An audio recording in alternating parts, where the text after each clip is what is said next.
Hello and welcome to this week's One-on-One Sports Webcast. I'm Matt Holzapfel. And I'm Emmanuel Tobe. We have an exciting show planned, so got a lot of big news, so let's just jump right into the three strikes. Since missing week 17 of the season after a dispute in practice, star wideout Antonio Brown and the Pittsburgh Steelers have been at odds, with issues between Brown and the team reaching its boiling point, and AB publicly angling for a trade. Should the Steelers trade Antonio Brown this offseason, Matt? No, the Steelers should do everything in their power to keep Antonio Brown, and here's why. First of all, the odds that you get a first-round pick, if you swing a first-round pick for AB, there's very low odds that the person you draft with that pick is of his caliber. That's one. Two, he's only 30. He's got at least 5-6 years left of top-tier production, we hope.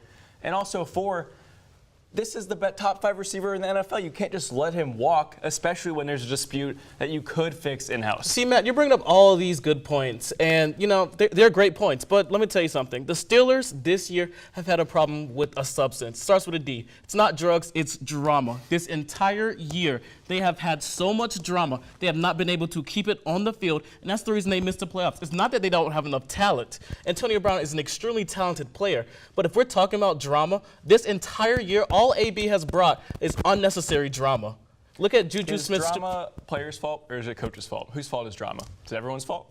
Well, when you have a coach who's delivering a speech, let's go back to last year. When you have a coach that's delivering a speech and you have a player who behind the coach's back is filming it right before a AFC Championship game, I think it's the player's fault. When you have a player who it's week 17 and they're practicing for a game that they need to win, but instead of practicing with that team, you're not even responding to the owner, you're not responding to your coach, you're not responding to your teammates. It's the player's fault when you're acting like a child. It's just not. We can dive into the entire history of the Steelers drama. We can do that all day. But the fact of the matter is that Antonio Brown there's no easy way out that him and the Steelers can agree on. The Steelers would prefer to trade him because cutting him results in a lot of dead money, more than double what they have over the last 3 seasons. But if you're Antonio Brown, there's more money in free agency than there is in trades. Oh, yeah, but if you're the Steelers, yes, none of these options are good. You keep Antonio Brown, not a good option. Antonio Brown is not the type of player who is going to be unhappy at a team, but is going to be like, you know what, I'm still going to play, be respectful, respect my elders. That's not how he plays. Him, but he's probably going to get traded. He should get traded. They should trade him. After multiple years of development, the NHL tested out its puck and player tracking technology in January. With the technology coming to the league full-time next season, the NHL is set to have the most game tracking data of any professional sports league. Emmanuel, how will this impact both teams and fans moving forward? I'm so excited. I think it will impact teams, it'll impact fans, but I'm really excited about how it will impact the sport of NHL, the sport of hockey as a whole. If you look at technology and how it's used, you know, the limits of technology are only the limits of your imagination. There are so many different ways that hockey can use technology and can use this type of data, whether it is analysis, whether it's, you know, whatever they want to do. There's so much that you can do with it. I love this idea of starting it, of having it going, and then just building off of it and building off of it and building off of it. And to me, it can change the sport of hockey as a whole. Yeah, I like data for multiple reasons. If you look at it from a team standpoint, you get better player tracking analysis. You know when players are tired. They shouldn't play this many minutes tonight, or they can play this many, and that keeps players healthy, A. B is that from a fan's perspective, it's a much more inclusive viewing opportunity.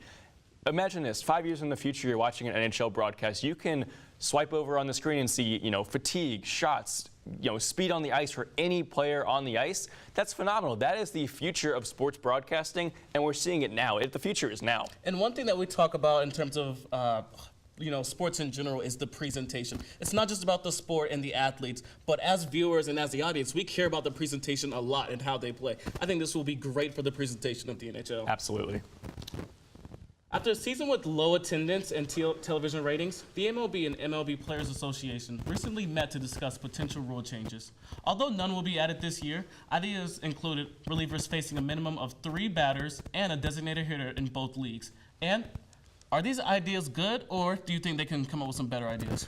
No and no. And here's why. First of all, from a broad standpoint, the MLB is a very traditionalist sport. People who watch baseball both in person and on TV and are willing to watch 3.5 hours of it are traditionalists. They don't want anything changed. They like it how it is, and that's always how it's been.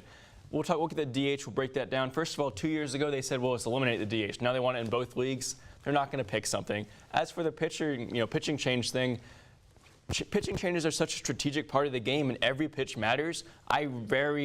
Very unlikely, I think, that we're going to see pitching limits for relievers. Mm-hmm. And like when we talk about league changes, rule changes in general. I think the interesting thing with not just baseball, but a lot of the sports, that we have in the United States is that there are two sides of it. And with the MLB, we have one side, which are the players who really care about the integrity and how the game is played. On the other side, you have the owners, you have the people who are, making the money and stuff like that, and they're worried about, the presentation, the pace of the game. Are audiences and fans happy about it? And until these sides are willing to kind of come together and talk as a whole, there isn't going to be changes that benefit both sides. And with these rules, you see a lot of them benefiting one side over the other. But I especially agree with what you were saying about the traditional fan of baseball.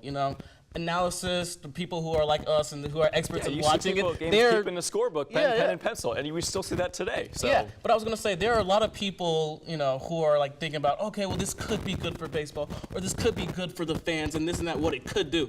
But if you look at the fans, they're not happy with these changes. They don't want this sport to change because it's an American tradition. It's what they love. Yep, woulda, coulda, shoulda. Well, that's all for the 3 strikes. Stay tuned because up next, Emmanuel will be back to discuss some NFL storylines.